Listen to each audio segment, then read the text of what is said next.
Welcome back to Silicon Bites. It's not long since we recorded our last episode, but so much is going on. Things are moving so quickly that we have more than enough material to fill out another episode. We have a number of articles from the Moscow Times and a huge breaking story relating to Wagner PMC chief Evgeny Prigozhin.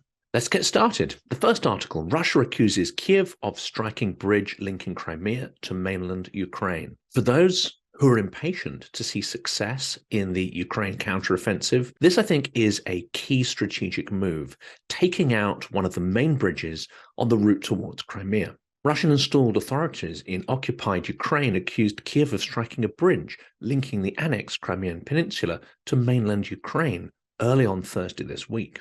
There are various rumors circulating online, almost certainly stoked by propagandists, that Russia might have taken the bridge out in a strategic move, but it's highly likely that this was actually Ukraine, and it's part of their push down towards the south, putting pressure on the access points to Crimea as part of their eventual maximalist goals to retake all of their territory.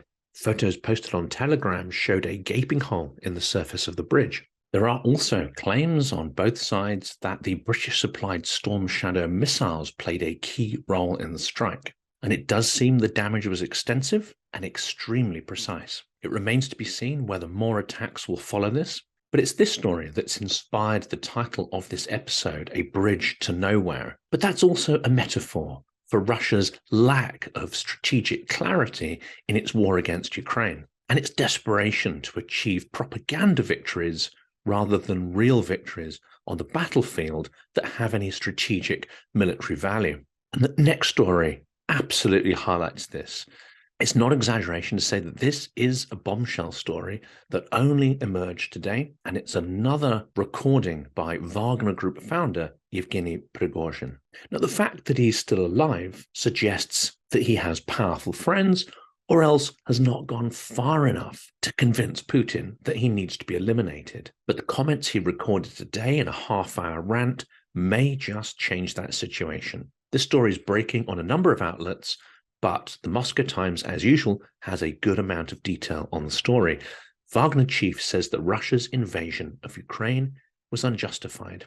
He doesn't just put that idea out there. He breaks it down in extraordinary detail that not just criticizes the Ministry of Defense, but points the finger directly at the president of Russia for an ill-conceived and totally unfounded war of aggression. Prigozhin says Russia did not face an imminent security threat to justify its full-scale invasion of Ukraine. And further, in the bombshell video posted on social media today, he states clearly a number of things which actually Ukrainians and many of its Western allies could potentially agree with.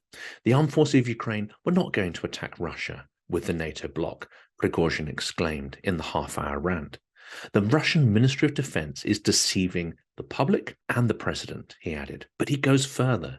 He says there were no grounds at all to start the war. And he also highlights some of the absolute chaos that has led to huge casualties on the Russian side. Prigozhin using his usual colorful language, and we have to remember here that when we agree with certain things Prigozhin says, when we even laugh at some of the things he says, it also has to be recognized that he is a war criminal. He is responsible for the deaths of hundreds, if not thousands, of Ukrainians, including civilians, who were massacred on his orders in a way that completely contradicts any of the known rules of war. And if he was ever to be caught, would no doubt be indicted as a war criminal. But in this video rant, he's escalated his criticism of Russian Defense Minister Sergei Shoigu by claiming that Russia went to war for the self-promotion of a bunch of bastards. He blamed Russia's military leadership for poor planning and said the invasion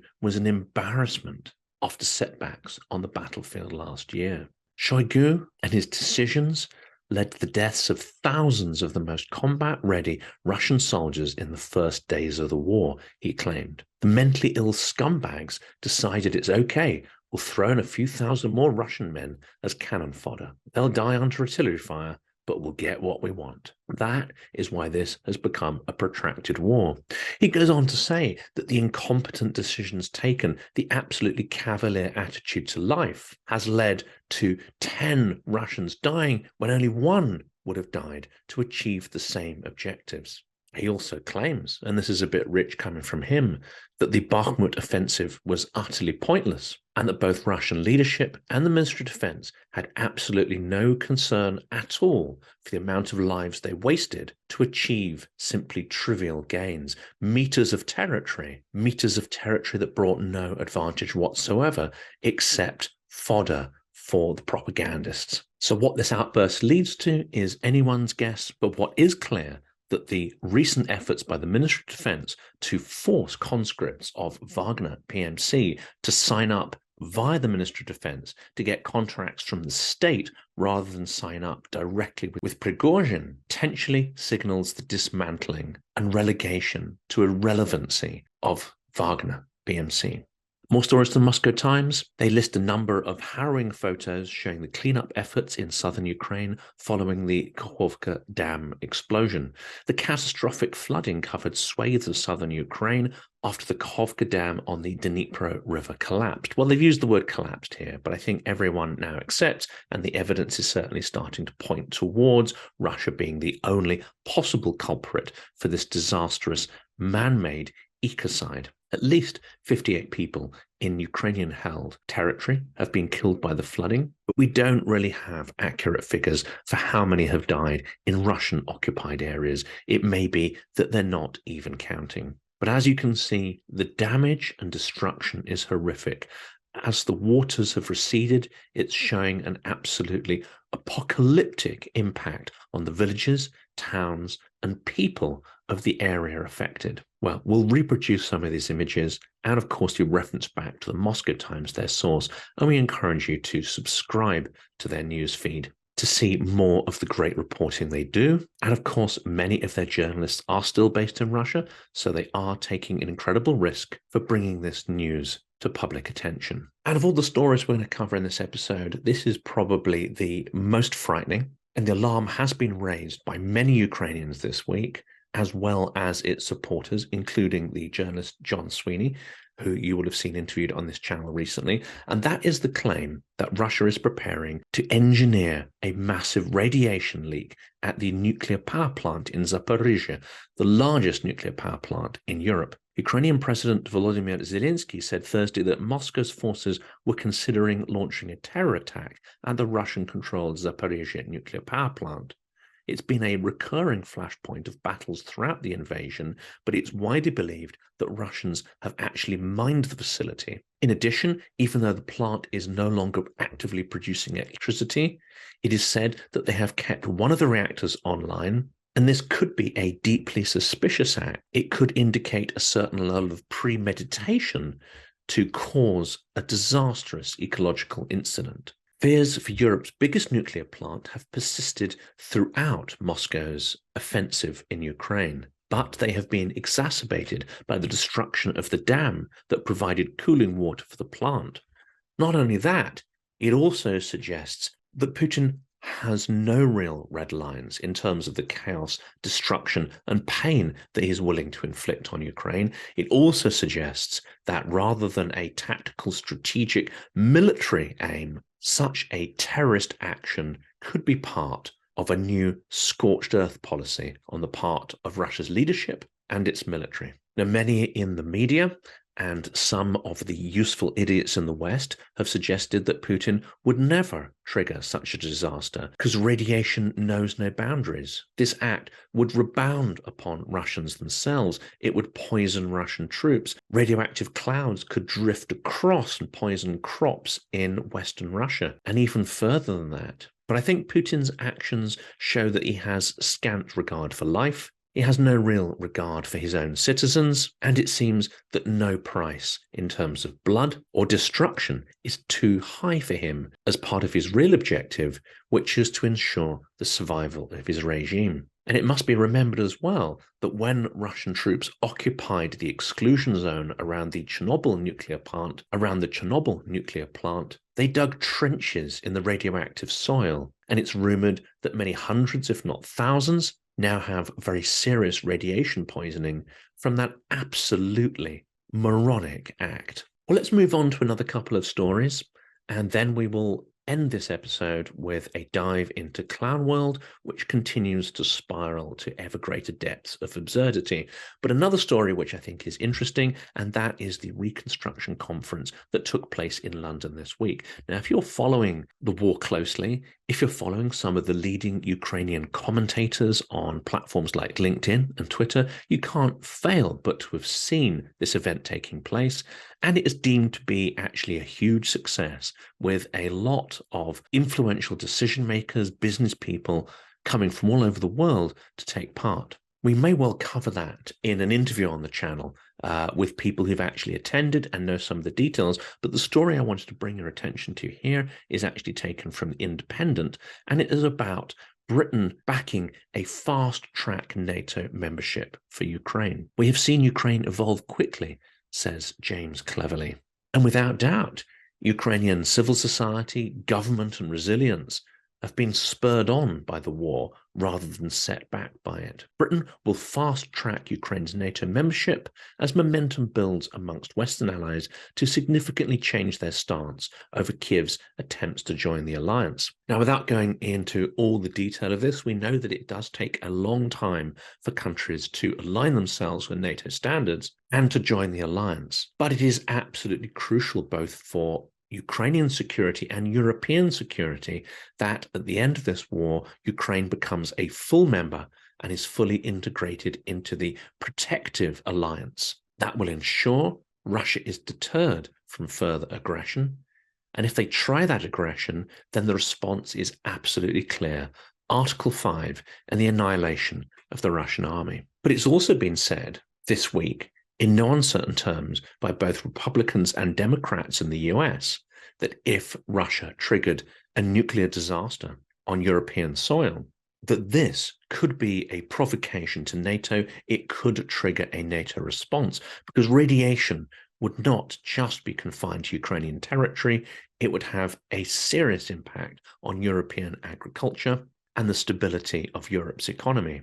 And it's interesting that American politicians, after being relatively reserved through this war and not wanting to, in inverted commas, provoke Putin and Russia, are now trying to lay down very clear red lines to prevent Russia from further escalation and making it clear what the consequences of that should be. And I think that's the right thing to do. We can't wait until Ukraine joins NATO in order to create protections for Ukraine. That can help to both make it more resilient, help it resist Russian aggression, and deter some of the most terroristic actions that Russia could potentially adopt. Now, we just have a couple of stories to go, and there are two stories in the Moscow Times which I'm going to link together because I think it is quite an interesting development, and that is that Kazakhstan and Kyrgyzstan are to share data with Moscow on anti-war Russians and people fleeing conscription. And this is obviously a really bad sign for Russians who have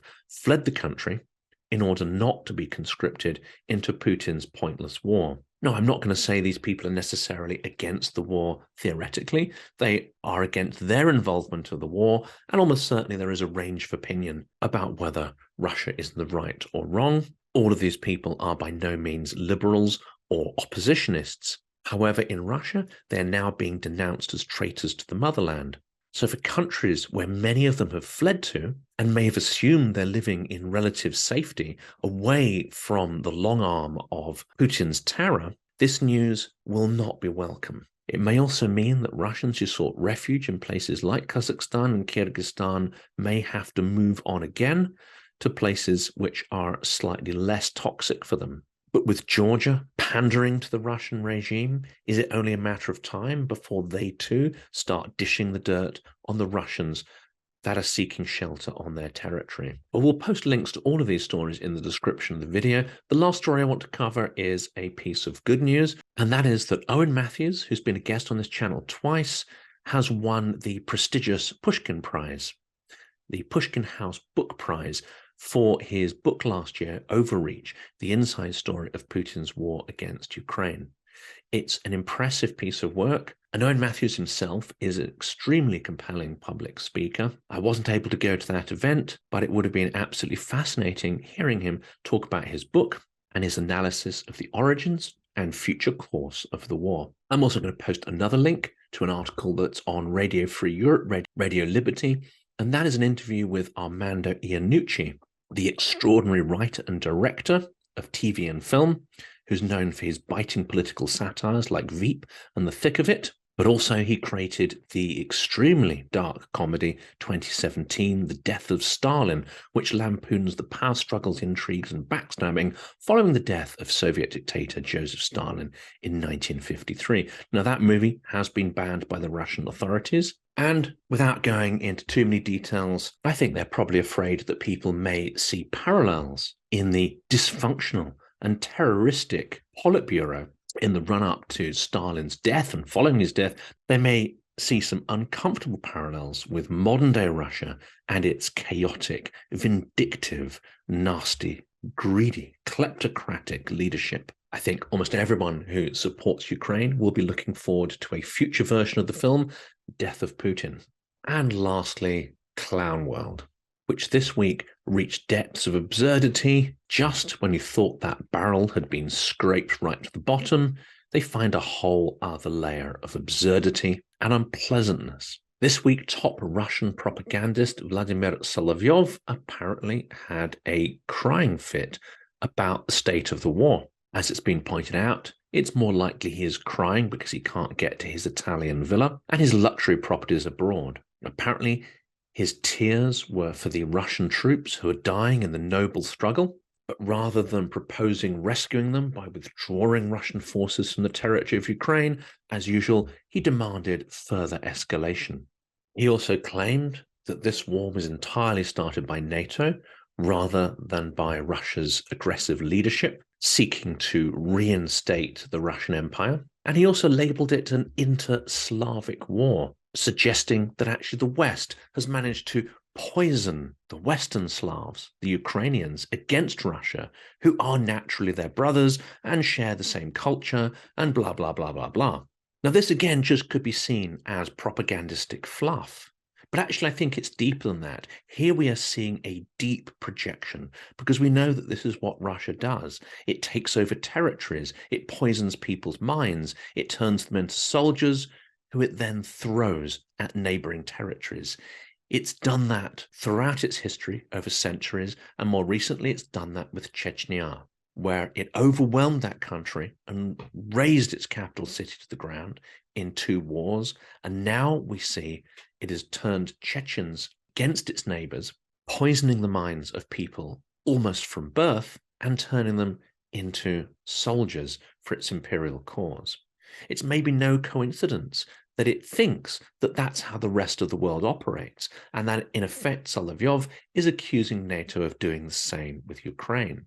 And that fully denies Ukraine any agency, any identity, any scope for freedom and independence. It also seems to contradict some of the crazier assertions that have been made recently. For instance, Russian propagandist and professor of communications Dmitry Evstafiev asserted that Ukrainians don't feel any pain, that they are like the dead, and so the Russian army is fighting against the undead. But again, we know if there's a zombie army fighting, then it's Prigozhin's army of criminal conscripts in Bakhmut that were thrown as waves of human meat against the front line.